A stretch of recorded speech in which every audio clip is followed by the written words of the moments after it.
We're here with trainer Eddie Plesa of It's My Lucky Day, and first, congratulations on getting here to the Derby, and what's it mean to you to be here?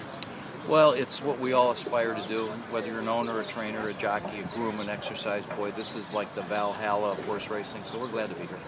And your horse looks so impressive in the Holy Bull, and that was in January. How did you plan out a path to get to the Derby, and has that worked out, or you had to adjust as you've gone? Well, everything I've planned has worked out perfectly. There hasn't been any glitches or bumps in the road. The whole plan was to get him here the first Saturday in May in the best possible condition he could be in. And part of that process was about 62 days between the Holy Bull and the Florida Derby.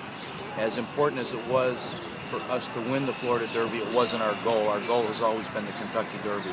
So with that in mind, in my mind, he probably wasn't 100% fit. He was probably closer to 95% fit. And when you're running against a horse like Orb, you better be 100% fit. So I think, going into this race, matter of fact, I know my horse is 100% fit, and we're going to see. It's going to be an interesting race for everybody involved. What do you think about the pace? There's a lot of talk that there might not be as much pace, and your horse obviously can lay close. What are your thoughts? Since the point system has been put into effect, it kind of takes a couple factors out of the race. Certainly a sprinter's not going to be in this race, and certainly a filly's not going to be in this race. So with that being said, it does change the pace on paper. What's going to happen in the race, I don't know, but it looks like the pace will be more of a slower pace than we've seen in the past. And as far as my horse is concerned, he's got tactical speed. He can do whatever needs to be done, like real close, on the lead, or just off, depending on the pace. And from a pedigree standpoint, what's your thoughts about him on a quarter? Well, I don't pay much attention. I do listen to the experts as far as what they say, and one expert says it's not a problem for my horse, another one says it could be a problem. The bottom line is we don't know. They're all going to run a mile and a quarter, some faster than others. Some are going to relish a little bit extra distance more than others.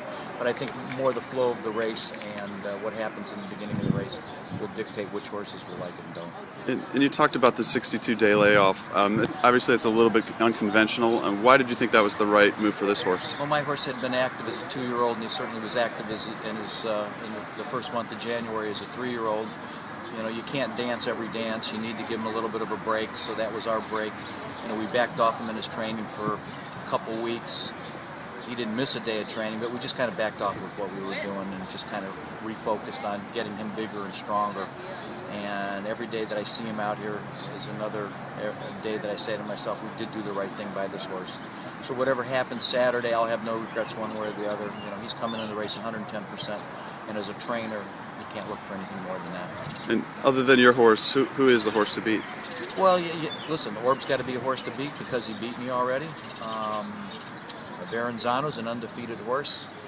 It sounds kind of foolish that he's flying under the radar, but he kind of is. I know that I am, but undefeated horse, Todd Pletcher, he's got to be real tough.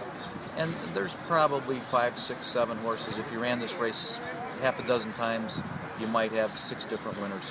We're just hoping that with it only being once, that we'll be that one. And what would you say to horse players thinking about playing your horse, but they're concerned about that layoff? I would tell them, don't be concerned. It means absolutely nothing. All right, well, good luck on Saturday. Thank you.